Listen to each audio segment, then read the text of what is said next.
بسم اللہ الرحمن الرحیم۔ مکڑی اور چھپکلی مارنا کیسا ہے؟ بھائی کا سوال یہ ہے، یہاں گھروں میں مکڑیاں بہت ہوتی ہیں جو جگہ جگہ جالے بنا لیتی ہیں۔ کیا گھر کو صاف کرنے کے لیے مکڑیوں کو مارا جا سکتا ہے؟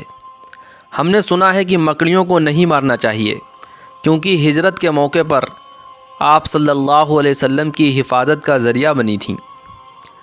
دوسرا سوال یہ ہے، کیا گرگٹ کو مارنا باعث ثواب ہے کیونکہ اس نے حضرت ابراہیم علیہ السلام کی آگ کو بھڑکانے کے لیے اس میں پھونک ماری تھی؟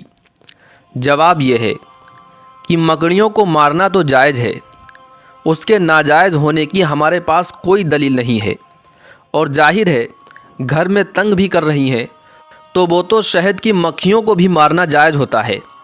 ایسی صورت میں جب کوئی جانور تنگ کر رہا ہے آپ کو تو یہ تو گھر کی حالت خراب ہو جائے گی۔ گھر میں جالے بنے ہیں تو آپ مار سکتے ہیں، ایسی صورت میں انشاءاللہ کوئی گناہ نہیں ہوگا۔ رہا یہ مسئلہ کہ گرگٹ کو مارنا، تو صحیح مسلم کی حدیث ہے کہ آپ صلی اللہ علیہ وسلم نے فرمایا کہ چھپکلی کے بارے میں کہ جب آگ جلائی جا رہی تھی ابراہیم علیہ السلام کی تو چھپکلی اس میں پھونک مار رہی تھی اور اس آگ کو بھڑکانے کی کوشش کر رہی تھی۔ اس حدیث کا مطلب کیا ہے؟ علماء نے لکھا ہے کہ یہ صرف یہ بتانے کے لیے ہے کہ چھپکلی اور اس جنس کے جتنے بھی جانور ہیں جس میں گرگٹ بھی آتا ہے، یہ جو جنس کے جانور ہیں نا، ان میں انسان دشمنی کے سافٹ ویئر انسٹال ہوئے ہیں۔ یہ انسان دشمن جانور ہیں، یہاں ان کو جب موقع ملتا ہے انسان کو نقصان پہنچاتے ہیں۔